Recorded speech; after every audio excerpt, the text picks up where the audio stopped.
नमस्कार, आप सभी का स्वागत है सत्यम एजुकेशन सेंटर पे। आज हम आप लोग के लिए लेके आए हैं डीएसएसबी का जो एग्जाम हुआ है प्रीवियस ईयर में, उसके क्वेश्चन के में पूछे गए जीके जीएस के क्वेश्चन को लेके आए हैं। ऐसे ही क्वेश्चन आप लोग के जैसे ऐसे NTPC, group D, SSC, CHSL, MTS, CGL के जितने भी सारे भी प्रीवियस ईयर एग्जाम हुए हैं, हर रोज हम आपके लिए अलग अलग सेक्शन से क्वेश्चन लेके आएंगे और आपको इसी चैनल पे आपको देखने को मिलेगा प्रीवियस ईयर में जीके जीएस के जितने भी क्वेश्चन हैं। बहुत सारे जीके जीएस के क्वेश्चन ऐसे हैं जो हर एक साल रिपीट होते हैं, हर एक साल आते हैं, एक एग्जाम से दूसरे एग्जाम में, दूसरे एग्जाम से पहले एग्जाम में। तो इसी तरह के एक चैनल वीडियो को देखने के लिए आप हमारे चैनल को लाइक कीजिए, सब्सक्राइब कीजिए और अधिक से अधिक शेयर कीजिए ताकि और से अधिक लोगों को ये फायदा मिल सके। तो प्रीवियस ईयर जीके जीएस के क्वेश्चन के सेट 1 में आप सभी का स्वागत है। इससे चैनल में आगे बढ़ने से पहले मैं आपसे बोलना चाहूँगा कि आप लोग मेरे चैनल को लाइक कीजिए, सब्सक्राइब कीजिए, शेयर कीजिए ताकि हम आपके लिए और अच्छे से अच्छे वीडियो आप लोगों के समक्ष लेके आए। तो चलिए आगे बढ़ते हैं। आगे हम जानते हैं कि आगे इस वीडियो में प्रीवियस ईयर के कौन से क्वेश्चन होंगे। तो प्रीवियस ईयर के जो क्वेश्चन होंगे वो पीजीटी सोशियोलॉजी मेल जो डेट 25/6/2021 को एग्जाम हुआ था सोशियोलॉजी का, उसमें जो क्वेश्चन पूछे गए थे जीके जीएस के, वो क्वेश्चन हम आप लोगों के लिए लेके आए हैं। तो आज अंत तक हमारे वीडियो में बने रहे ताकि आप लोगों को पूरे के पूरे क्वेश्चन का लाभ मिल सके और पूरे पूरे क्वेश्चन देखने के बाद आप लोग अपनी तैयारी का अंदाजा हो जाएगा कि क्या आप लोग तैयारी करते हैं, किस तरह की तैयारी करते हैं, उसमें कितनी कमियां हैं, क्या हैं, इन सारी चीज़ों को देखने को मिलेगी। चलिए आगे चलते हैं। आगे चलते हैं तो पहला क्वेश्चन है हमारा, निम्नलिखित में से कौन से भारतीय राज्य ने पहली बार राज्य के सभी घरों में छत पर वर्षा जल संचयन संरचना को अनिवार्य बनाया है? तो 4 ऑप्शन है, हरियाणा है, राजस्थान, केरल और तमिलनाडु है। तो कौन सा राज्य होगा इसके बारे में पूछा गया, तो ये वो राज्य होगा तमिलनाडु। जी हाँ, जो हमारा तमिलनाडु राज्य है वहाँ की सरकार ने हर एक घरों के छत पे वर्षा जल संचयन संरचना को अनिवार्य कर दिया है। ठीक है, आगे बढ़ते हैं। आगे बढ़ने से पहले एक बार मैं फिर आप लोगों से कहना चाहूँ कि आप लोग हमारे चैनल को अभी तक अगर सब्सक्राइब नहीं किए हैं तो सब्सक्राइब कीजिए, लाइक कीजिए और शेयर कीजिए। अगला क्वेश्चन है, निम्नलिखित में से किस राज्य को मिथिला शैली के चित्रकला के अभ्यास के लिए जाना जाता है? तो इस क्वेश्चन का आंसर सब लोग जानते होंगे मेरे हिसाब से, क्योंकि ये काफ़ी फेमस क्वेश्चन है। जो मिथिला शैली की जो चित्रकला है वो काफ़ी फेमस है, वो है बिहार की। आप लोग ट्रेनों पे भी देखते होंगे, जो ट्रेन बिहार से आती है वहाँ पे इस चित्रकला को देखने को आप लोगों को मिलती होगी। ठीक है, आगे चलते हैं। अगला क्वेश्चन है, मुगल लीडर नसरुद्दीन हुमायूं को किस अफगान नेता ने वर्ष 1539 में चौसा के युद्ध में पराजित किया था? तो वो जो थे वो कौन से अफगान लीडर थे? तो वो थे हमारे शेर शाह सूरी, सॉरी यहाँ पे मिसप्रिंटिंग है, शेर शाह सूरी। ठीक है, आगे चलते हैं, अगले क्वेश्चन की ओर बढ़ते हैं। अगला क्वेश्चन है हमारा, 5G नेटवर्क के संचालन का प्रदर्शन करने वाली भारत की पहली दूरसंचार कंपनी कौन सी बन गई है? तो ये कंपनी कौन सी है? 3-4 ऑप्शन इसमें भी है, बीएसएनएल, आइडिया, वोडाफोन, रिलायंस जियो, भारती एयरटेल। तो इसका जो आंसर होगा वो होगा भारती एयरटेल। भारती एयरटेल जो है ये हमारी 5G नेटवर्क संचालन प्रदर्शन करने वाली भारत की पहली दूरसंचार कंपनी बन गई है। ठीक है, आगे चलते हैं। टंगस्टन जिसका उपयोग बल्ब फिलामेंट बनाने के लिए किया जाता है का गलनांक क्या है? यानी टंगस्टन जो धातु होती है उसका उपयोग बल्ब बनाने के लिए, बल्ब के फिलामेंट बनाने के लिए किया जाता है, उसका गलनांक क्या होगा? तो उसका गलनांक जो होगा 3380 डिग्री सेल्सियस यानी 3380 डिग्री सेल्सियस है। ठीक है, आगे बढ़ते हैं अगले क्वेश्चन पे चलते हैं। अगला क्वेश्चन है हमारा, 1857 के विद्रोह के समय भारत का गवर्नर जनरल कौन था? 1857 का जो विद्रोह हुआ था उस समय भारत के गवर्नर जनरल कौन थे, इसके बारे में पूछा गया है।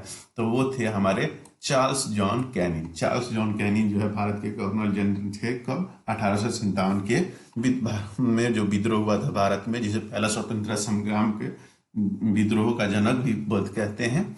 तो उस टाइम में कौन थे? चार्ल्स जॉन कैनिंग थे। ठीक है, आगे बढ़ते हैं। अगला क्वेश्चन है हमारा, दम्फू एवं दुर्लभ संगीत वाद्य यंत्र भारत के किस राज्य के स्वदेशी समुदाय से संबंधित है? दम्फू एवं दुर्लभ संगीत वाद्य यंत्र भारत के किस राज्य के स्वदेशी समुदाय से संबंधित है? ये क्वेश्चन पूछा गया। तो इस क्वेश्चन का आंसर जो होगा वो होगा हमारा सिक्किम राज्य जो है इसके लिए जाना जाता है। ठीक, आगे बढ़ते हैं अगले क्वेश्चन की ओर। अगले क्वेश्चन की ओर बढ़ते हैं। अगला क्वेश्चन है हमारा, गुजरात सरकार ने किस फल का नाम बदलकर कमलम रखा है जिसका अर्थ संस्कृत में कमल है। यानी गुजरात सरकार ने है एक फल का नाम बदल के कमलम रखा है जिसका अर्थ संस्कृत में कमल है, तो वो हमारा जो है वो क्या हो जाएगा, वो हो जाएगा ड्रैगन फल जो है। इस फल का नाम बदल के गुजरात सरकार ने कमलम रखा है। ठीक है, चलिए आगे बढ़ते हैं अगले क्वेश्चन की ओर। अगले क्वेश्चन की ओर बढ़ते हैं। अगले क्वेश्चन की ओर बढ़ने से पहले मैं आपको बता दूं कि सत्यम एजुकेशन सेंटर को लाइक कीजिए, सब्सक्राइब कीजिए और अधिक से अधिक शेयर कीजिए ताकि आप लोगों को इतनी अच्छी अच्छी वीडियो हमेशा मिलती रहे, कोई भी वीडियो मिस न करें। इसलिए अगला क्वेश्चन है हमारा, कॉमनवेल्थ ऑफ क्रिकेट की निम्नलिखित में से किस लेखक के द्वारा लिखी गई है। ये पुस्तक है कॉमनवेल्थ ऑफ क्रिकेट। ये पुस्तक जो है लिखी गई है रामचंद्र गुहा के द्वारा। किसके द्वारा? रामचंद्र गुहा के द्वारा लिखी गई पुस्तक है ये। ठीक है, आगे बढ़ते हैं अगले क्वेश्चन की तरफ। अगला क्वेश्चन जो है हमारा, भारतीय संविधान की 7वीं अनुसूची में प्रदत्त स्वर्ण सूची में कुल कितनी प्रविष्टियां थी जब संविधान बना था। कितनी प्रविष्टियां थी जब संविधान पर बना था, इसके बारे में पूछा गया। तो प्रविष्टियां थी 97 प्रविष्टियां थी जब भारतीय संविधान की 7वीं अनुसूची में। ठीक है, आगे बढ़ते हैं अगले क्वेश्चन की तरफ। अगला क्वेश्चन है हमारा, अगला क्वेश्चन है 2021 में एशियाई क्रिकेट परिषद के नए अध्यक्ष के रूप में किसे नियुक्त किया गया था। करंट का क्वेश्चन है, तो करंट का क्वेश्चन है तो इसका आंसर जो हो जाएगा, जो बीसीसीआई के सचिव हैं जय शाह, उन्हीं को क्या किया गया है, एसीसीआई के नए अध्यक्ष के रूप में चुना गया है। जय शाह जो अमित शाह के बेटे हैं, उन्हीं को एसीसीआई क्रिकेट परिषद के रूप के नए अध्यक्ष के रूप में चुना गया है। ठीक है, अगले क्वेश्चन की ओर बढ़ते हैं। अगला क्वेश्चन है हमारा, किस विदेशी नेता को 2021 में पद्म विभूषण पुरस्कार मिला था। तो वो विदेशी नेता थे, ये भी एक करंट अफेयर का क्वेश्चन हो गया। वो विदेशी नेता कौन थे? वो विदेशी नेता थे शिंजो आबे। ठीक है, अगले क्वेश्चन की ओर बढ़ते हैं। अगला क्वेश्चन है हमारा, भारतीय संविधान के किस अनुच्छेद के तहत संसद के समक्ष प्रत्येक वित्तीय वर्ष के संबंध में सरकार को अनुमानित प्राप्तियों और व्ययों का विवरण प्रस्तुत करने का प्रावधान है। तो ये बजट काफी फेमस क्वेश्चन है। बजट एक तरह से इसको बजट के रूप में हम लोग जानते हैं, जो हर एक साल आता है, भारत सरकार के फाइनेंस मिनिस्टर के द्वारा जारी किया जाता है। तो ये इसका आंसर हो जाएगा 112, यानी कि 112। ठीक, 112 के तहत ये चीजें आती हैं, व्यय और प्राप्ति, कितनी राशि आई है, कितनी व्यय हुई है, इन सारी चीजों के बारे में चर्चा किया गया है आर्टिकल 112 में। ठीक है, अगले क्वेश्चन की ओर बढ़ते हैं। अगला क्वेश्चन है हमारा, बैंकों द्वारा जमाकर्ताओं को दी गई जाने वाली ब्याज दर उधारकर्ताओं से बैंकों द्वारा वसूल की गई दर से कम, इन दो प्रकार की ब्याज दरों के बीच में अंतर को क्या कहा जाता है। तो इन दो तरह के ब्याज के बीच के अंतर को हम लोग कहते हैं डिविडेंड, इसको बोलते हैं लाभांश। ठीक है, आगे चलते हैं। अगला क्वेश्चन है हमारा,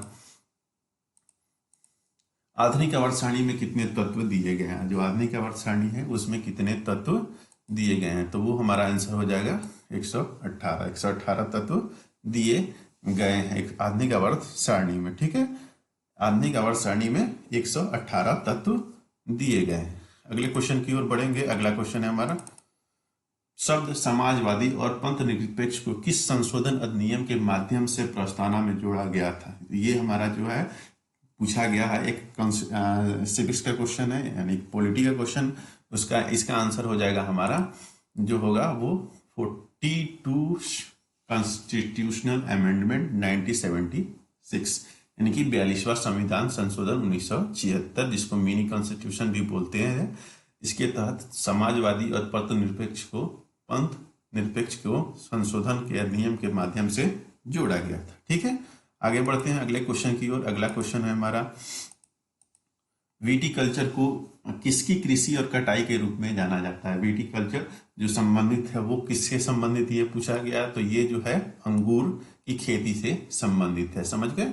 अगले क्वेश्चन की ओर बढ़ने से पहले मैं एक बार फिर आपसे बोलना चाहूंगा कि हमारे चैनल को लाइक कीजिए, सब्सक्राइब कीजिए, अधिक से अधिक शेयर कीजिए ताकि और अधिक से अधिक अच्छी वीडियो आप लोगों के समक्ष हम लोग लेके आ सकें। ठीक है, आगे बढ़ते हैं अगले क्वेश्चन की ओर। अगला क्वेश्चन है हमारा, किस अंतर्राष्ट्रीय क्रिकेटर ने 2021 में ICC spirit of the decade cricket award जीता है। तो वो अवार्ड जीता है भारत के सबसे सफलतम कप्तानों में से एक, भारत के महेंद्र सिंह धोनी। MS धोनी जो रांची से बिलोंग करते हैं, भारत के लिए काफी दिनों तक कप्तानी भी किए थे। उन्होंने 2007 में पहला T20 वर्ल्ड कप दिलाया। 2011 में वर्ल्ड कप जो 50 ओवर का होता है वो उन्होंने हासिल कराया। चैंपियंस ट्रॉफी का अवार्ड जीतवाया। इन सभी कप को उन्होंने भारत के लिए अपनी कप्तानी में जीत दिलाई है भारतीय क्रिकेट टीम को। ठीक है, इन्हें क्रिकेटर ऑफ द डिकेड का spirit of the cricketer decade cricket award दिया गया है। ठीक है, आगे चलते हैं।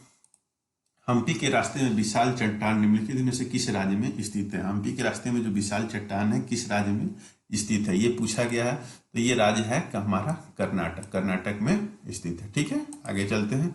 अगला क्वेश्चन है, भारतीय पुरातत्व सर्वेक्षण के पहले महानिदेशक कौन थे जिन्हें भारतीय पुरातत्व के पिता के रूप में भी जाना जाता है? जो भारतीय पुरातत्व के पिता के रूप में एक तरह से पूछे तो ऐसा भी क्वेश्चन पूछ सकता है, तो वो थे अलेक्जेंडर कनिंघम। अलेक्जेंडर कनिंघम को भारतीय पुरातत्व के पिता के रूप में भी जाना जाता है। ठीक है, ये हमारा 20 क्वेश्चनों का सेट पूरा हो चुका है। आगे हम लोग अगला क्वेश्चन जो है वो अगले सेट में, अब अगले सेट को लेके आएंगे, उसमें हम लोग डिस्कस करेंगे आगे के क्वेश्चन। चलिए, ऐसे ही वीडियो आपको हर एक रोज देखने को मिलेंगे प्रीवियस ईयर के। Thanks for watching. हमारे टेलीग्राम चैनल से जुड़ जाइए। इसके पीडीएफ को हम लोग अपने टेलीग्राम चैनल में डालेंगे, सत्यम एजुकेशन सेंटर में। वहां से इसके पीडीएफ को आप लोग प्राप्त कर सकते हैं। हमारे चैनल से जुड़ने के लिए लाइक, शेयर और सब्सक्राइब का बटन हमेशा ऑन रखिए, ताकि और अधिक से अधिक अच्छी वीडियो आप लोगों के समक्ष हम लोग लेके आ सकें। ठीक है, चलिए आज के लिए इतना ही। बाय बाय, थैंक यू आप लोगों को इस वीडियो को देखने के लिए।